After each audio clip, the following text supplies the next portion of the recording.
Saudações, meus amigos. Aqui estamos de volta para finalizar o nosso segundo capítulo, tá? Capítulo esse que traz aí a genética, né? Os balizares da genética.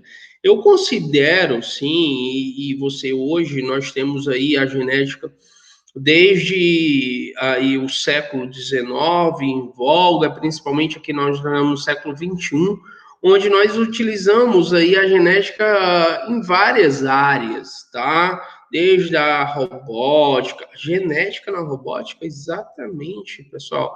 Então, a genética aí tá no auge e ainda vai ser e vai continuar sendo material de estudo por longos tempos. Nós temos aí a biotecnologia, né? Nós temos aí a questão dos seres transgênicos, os organismos geneticamente modificados, que são diferentes, transgenia é uma coisa, geneticamente modificada é outra, clone é outra coisa, mas, claro, para você entender todos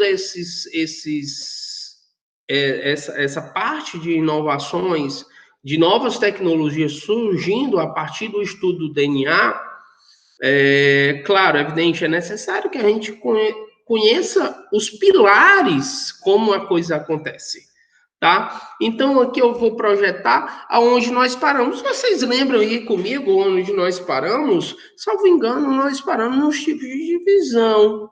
Exato, foi. Lembrei. Tipos de divisão: mitose, meiose, célula diploide. Eu coloquei lá para vocês uma tabela, tá certo? Onde diferenciava a mitose da meiose, tá? Extremamente sucinto, tá? Sucinto, objetivo e, ó, assertivo. Tá ok? Então, aqui, como já sabem, né, eu trabalho com um livro digital e vamos para. Vou espelhar aqui um livro digital para vocês, para a gente tá legal aqui. E o nosso livro digital. Lembre-se que eu parei nessas questõezinhas aqui e eu quero resolver essa questão que eu fiquei devendo. Lembra que eu fiquei devendo a resposta dela? Bora lá, de olho e só voltando voltando um pouco da aula, tá? Passada. Na transmissão das características hereditárias a ser humano normal. Professor, por que normal? Porque ele não tem uma anomalia genética. Porque se fosse não tivesse uma anomalia genética, ele poderia ter um cromossomo a menos ou um cromossomo a mais, e isso ia interferir no processo.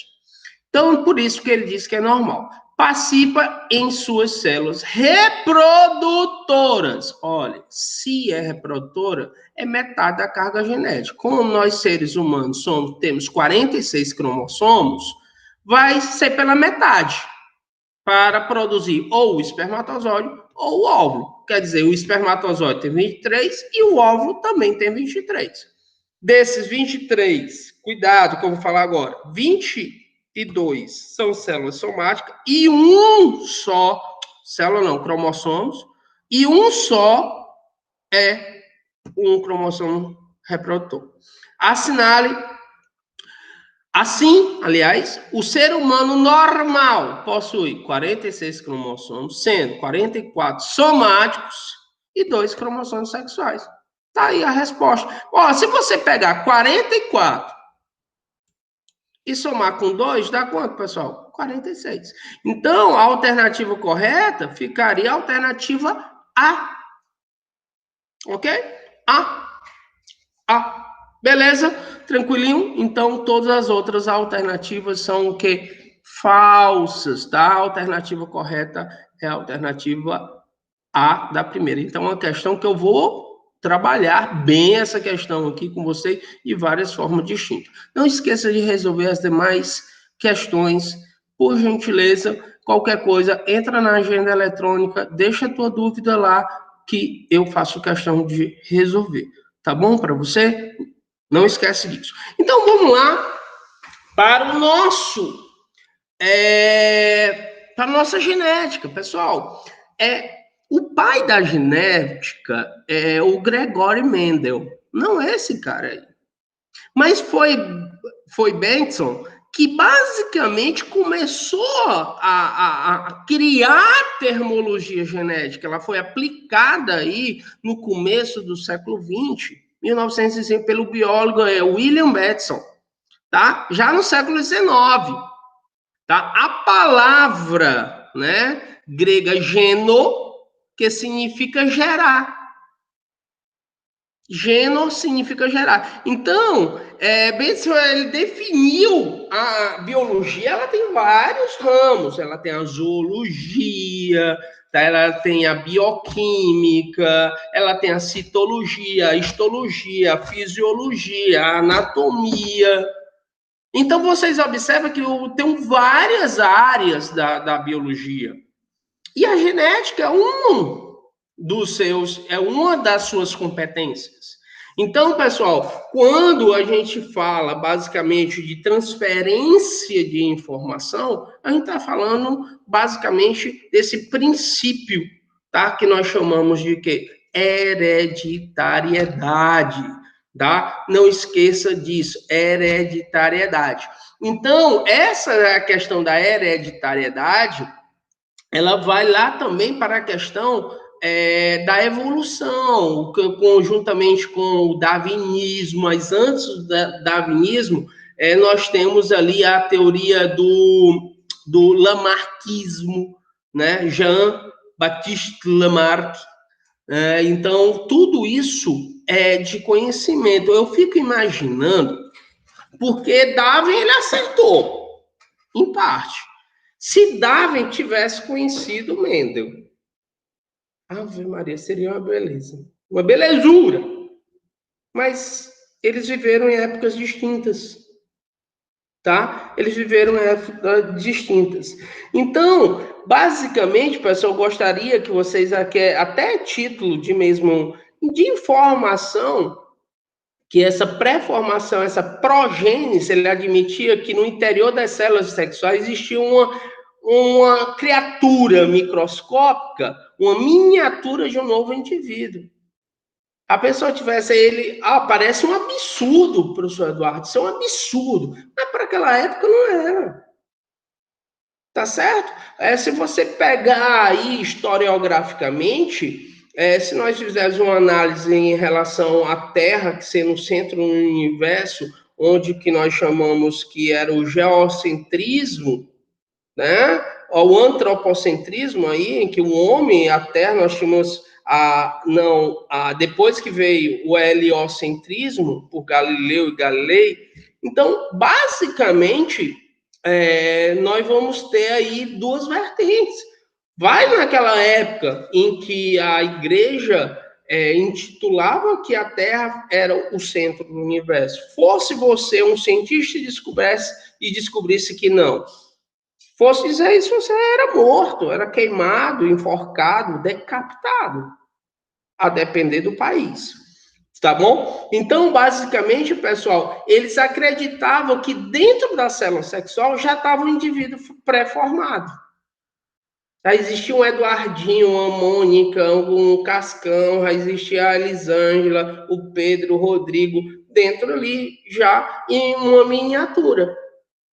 Tá? Parece um pouco essa questão de um absurdo. E essa miniatura, ele tinha um nome específico, chamado homonúcleo, tá? Esse cara aqui, ó. Esse cara não, essa mini criatura que ele chamou de homonúcleo. Então, o homonúcleo é essa mini criaturinha, tá certo?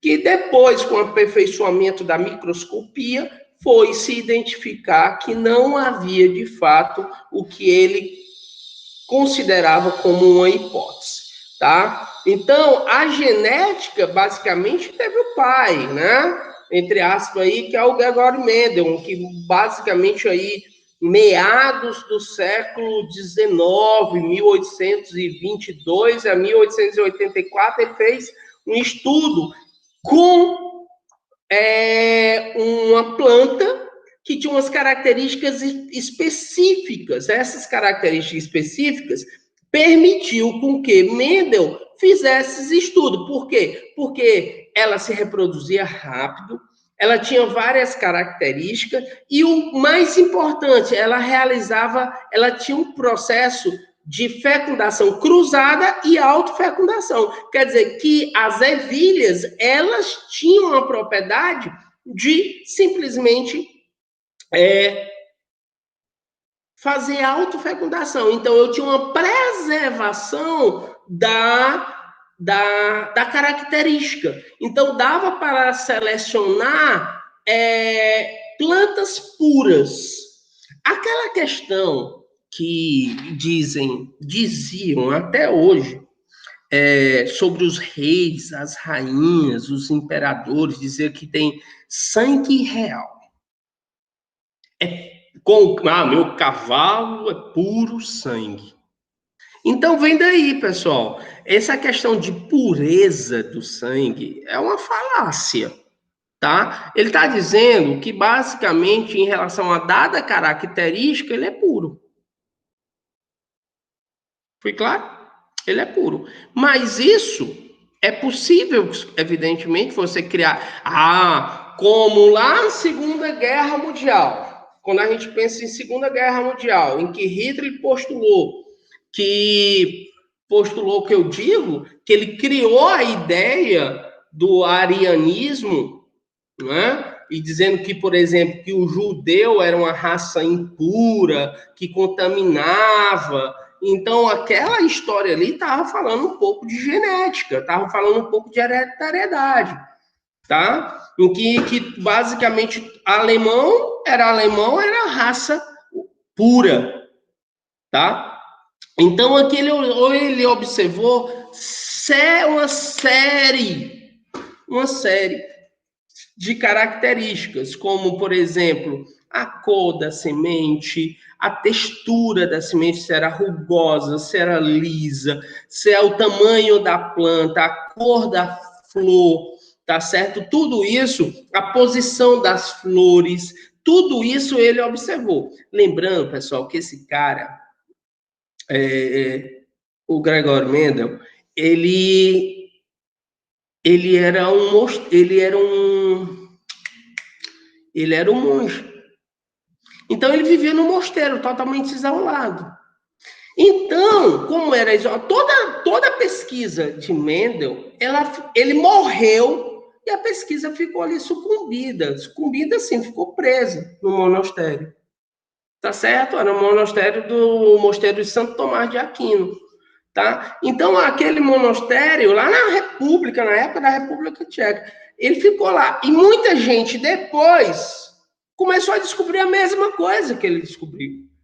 E aí foi um bambambam. Mas aí veio quando os monastérios basicamente se abriram e foram identificar que, de fato, ele já tinha descoberto isso há muitos anos antes, tá? Então, é bem interessante olhar para esse aspecto, tá? É só uma curiosidade que eu acho, uma curiosidade, como seria o cearense, pai d'égua, tá certo? Então, tá aí o Mendel, né?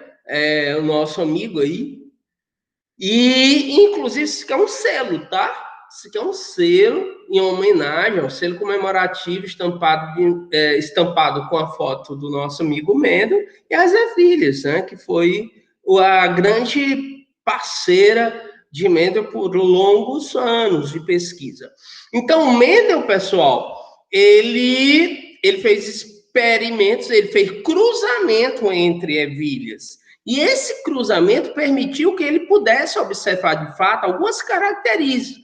Então, quando eu falo algumas características, quando eu falo necessariamente de experimentos, eu estou falando de hibridização. O que é hibridizar, professor Eduardo? Hibridizar, pessoal, nada mais é do que você compartilhar características, de você misturar características, o que vai dar uma interrogação. Vamos estudar. Então, foi formando geração em geração. Geração 1, geração 2. E aí, quando ele realizava esses cruzamentos, ou cruzamento entre plantas com característica distinta, ou ele permitia que, depois disso, a planta fizesse uma autofecundação. E ele começou a analisar que existia predominância de características sobre outra característica. Por exemplo, na ervilha, de forma bem específica, ele observou que ela poderia ter as sementes, ou de cor amarela, ou de cor verde. Quando ele começou a ver a quantidade de sementes que é uma vagem, uma leguminosa, tá? Então, quando ele abria a vagem e olhava e começava a contar quantas amarelas, quantas verdes, ele observava claramente que tinha um número maior de uma dada cor e um número menor de uma dada cor. E ele se perguntou, por que eu tenho um número maior disso e um número menor disso, que já nós vamos ver a questão. E aí ele começou, essa característica deve predominar sobre essa, tá? Então, eu vou começar a estudar e vou colocar isso em modelos matemáticos. Ele começou a anotar, tá certo? Os resultados dessa hibridização, que na verdade, hibridização nada mais é do processo de quê? De cruzamento, ok? Ó, aqui, ó, acabei de falar, pessoal, não esqueça de dar essa questão de dar uma olhada nesse objeto digital, que também é bem interessante.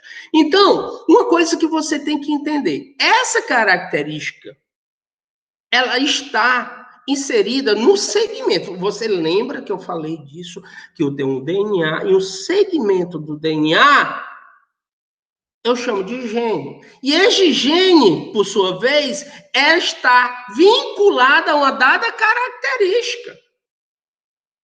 Que características são essas, professor? Morfológica, por exemplo, minha altura. Eu tenho 1,79 m. Certo? Eu tenho 1,79 m. Então, significa dizer que minha altura é uma herança genética? É. É morfológico. Fisiológico, o tamanho do meu coração. É fisiológico. Foi claro? Fisiológico. Então, você tem que entender o número do batimento, tem propriedades que são fisiológicas, que são internas, que não dá para a gente ver. Então, essas características, elas estão em um gene. Esse gene pode ser apresentado ou em pares ou só. Quando eu digo em pares, eu chamo de genes alelos. E a informação que eu acabei de falar, seja ela de origem morfológica, seja ela de origem fisiológica, ela está numa região do gene chamada locus. Localização, olha. Eu tenho um gene. O gene está aqui. Significa dizer que no gene, eu vou ter aqui uma parte do gene, um segmento no gene, em que eu tenho a dada informação buscada, estudada, pesquisada. E quando eu encontro essa localização, ela tem um nome específico, que eu chamo de quem? De locus. Fui claro? Então, essa informação que eu vou ler aqui para vocês é fundamental. Ó. Os genes alelos de um determinado locus determinam a manifestação de uma mesma característica e podem ou não ser iguais. Quer dizer, eu tenho A, mas posso ter aqui uma questão que você tem que entender. Lembra lá atrás que eu disse que os cromossomos, num par de cromossomos homólogos, de um determinado local, possui sempre um par de genes chamado de alelos. Quer dizer, se eu tenho o Azão aqui, eu vou ter um alelo aqui, que pode ser o Azão ou não. Se eles forem iguais, eu digo que ele é homozigoto. Se eles forem diferentes, eu digo que ele é heterozigoto. Moral da história, se ele for azão, para aquela mesma característica, eu chamo homozigoto. Se esse aqui for azão e esse aqui for azinho, eu tenho uma diferença. Eu tenho o A maiúsculo e o A minúsculo. Nesse caso, eu digo que ele é heterozigoto. Se fosse 2 azão, homozigoto. Se fosse 2 azinho, são iguais? São homozigoto. Se ele for 2 azão, ele é homozigoto? É. Se for azão, eu estou dizendo que são 2 maiúsculos. Eu estou dizendo que ele é dominante. Se eu tiver 2 azinho, eu estou dizendo que é homozigoto? É, porque são iguais. Eu estou dizendo que ele é recessivo. Professor, mas se eu tiver um azão e tiver um azinho, eu tenho homozigose? Não. Ele é heterozigoto, porque ocorre uma mistura. Eu tenho um azão e o azinho. Mas você sabe que o azão domina quem? O azinho. Digamos que o azão determine a cor verde.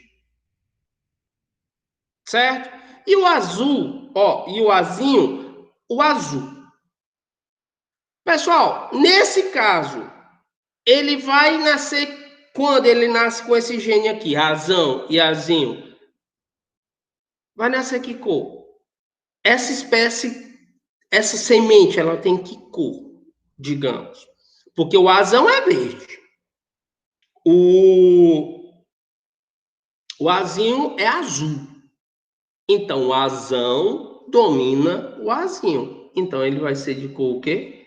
Verde. Porque ele é o dominante. Foi claro?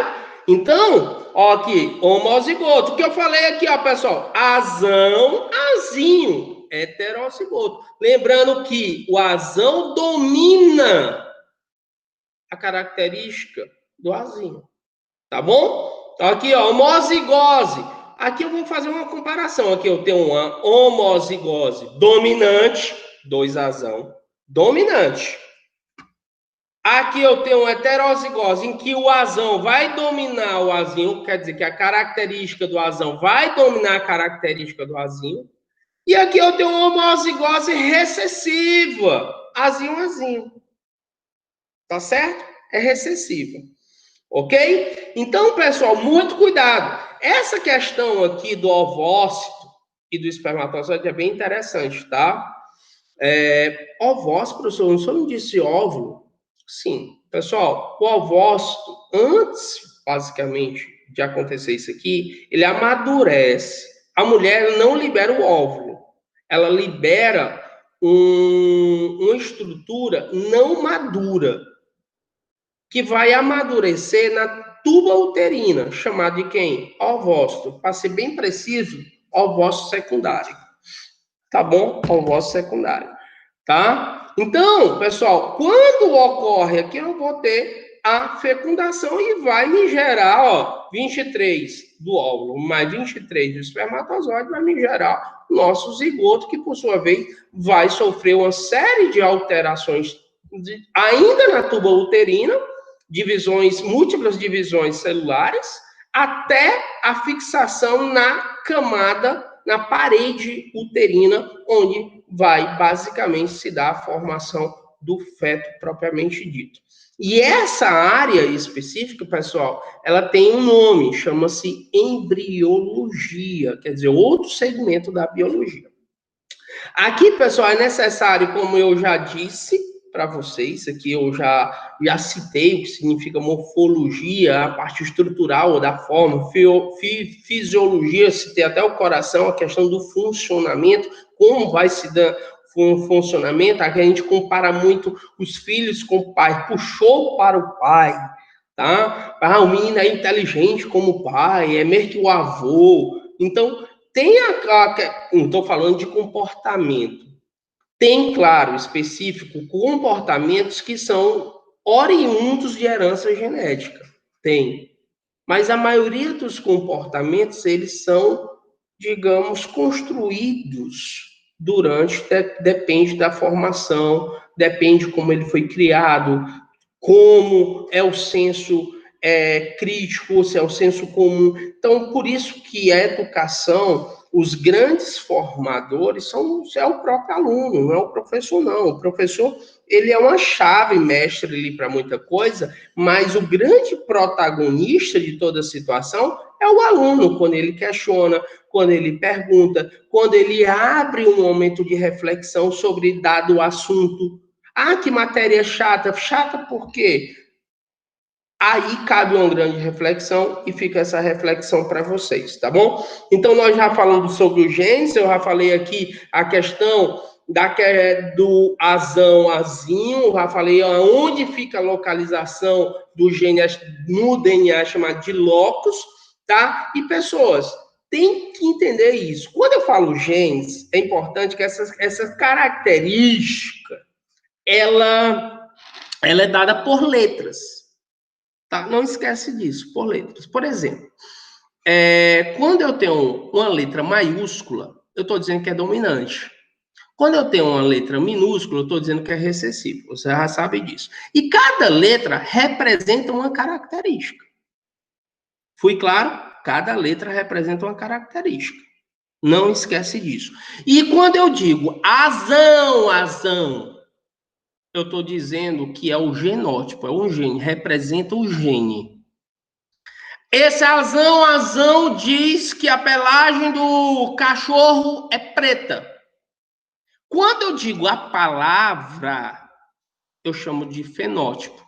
Preto, azul, alto, baixo. Deu para entender?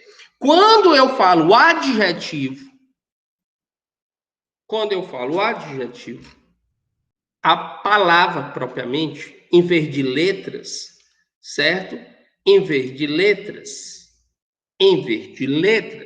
eu estou dizendo que é o fenótipo. Quando é as letras, é o genótipo. Então, muito cuidado em relação a isso. Qual a diferença do genótipo para o fenótipo? Ei, qual o fenótipo em relação à altura do professor Eduardo? Seria representado por letras ou um adjetivo? Alto, baixo, mediano? Deu para entender? Então, cuidado. Ah, qual é a cor daquela pessoa? É uma origem genética. Nós temos várias aí raças que esse conceito de raça já está sendo derrubado. Lá na frente eu vou explicar para você. Por que, professor Eduardo? Foi feita uma pesquisa recente de algumas pessoas negras, tá? Que aí nós temos aí um momento de racismo, uma coisa assim, fora do comum, né? Inclusive, uma coisa inaceitável, né?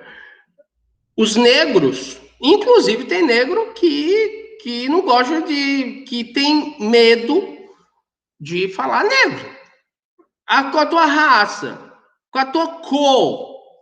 A pessoa não é definida pela cor. Não é a cor que define a pessoa. Tá bom? Vou só citar aqui, porque é um assunto tão emblemático, tá certo? Que, por exemplo, vocês conhecem, claro, evidentemente, o Luciano Huck, apresentador da Globo, pré-candidato aí a ser presidente, né? É presidencial do Brasil. Muito bem. Tem uma marca, que eu não vou citar aqui, tá? Que veste ele. Esses famosos aí tem marcas que vestem o cara, né? Para fazer propaganda. O cara só veste Calvin Klein, aí vai as marcas aí da vida. E essa marca tem grandes lojas em grandes shoppings, só gente rica que compra, porque uma calça, eu estava verificando, uma calça jeans, 700 e tantos reais, uma calça jeans. E essa marca resolveu colocar um manequim daquele de plástico, que não é branco, não é nada, é amarelo, é um amarelo, velho, um plástico, né? Negro. E botaram nesse manequim. Vestiram lá. Quem passava, quem tinha comprado roupa lá, que se considerava branco, começou a devolver. Porque não queria a imagem dele vinculada com a imagem do negro. Que absurdo, né? Adivinha o que a loja fez? É isso que você está pensando. Se livrou de quem? Do manequim de cor negra. É um absurdo. Tá? Faz que isso fique para a reflexão de vocês. Então, pessoal, nós temos aqui o que eu estava falando, o homozigoto, o heterozigoto, que é o híbrido, tá certo? O azinho, lembre-se que o azão domina o locus azinho. E aqui nós temos o azinho, que é o homozigoto recessivo. Não esqueça disso, a mesma situação aqui, tá? No caso aí, olha aí, ó, pessoal, tem uma doença chamada fenilcetonúria, PKU. Esse PKU, basicamente, acontece em indivíduos que apresentam o seguinte genótipo. Olha aí, ó. Os indivíduos podem ser os seguintes genótipos: homozigotos dominante, PP, homozigoto recessivo, Pzinho, ou heterozigotos. Tá certo? No caso, pessoas que nascem com a fenilcetonúria, quer dizer, o PKU, esses indivíduos apresentam ou a dominância, Pzão, ou Pzinho. Ou ele é homozigoto dominante, quer dizer, dominante por quê? Porque os dois P são maiúsculos. Ou Pzinho. Porque esse Pzão e esse indivíduo que nasceu com Pzão e Pzinho tem PKU, fenilcetonúria, porque o Pzão sempre domina o minúsculo. Tá bom? Não esqueça desse detalhe fundamental. Tá? Pessoal, essa questão de heredrograma, relaxa, que não vai cair na prova. Porque no livro 3, nós vamos trabalhar exclusivamente com essa parte. Basicamente, no livro 2, ainda nós vamos ficar com o livro 2, quando entrarmos no livro 3, porque lá nós vamos explanar melhor a questão de heredrogramas. Perfeito?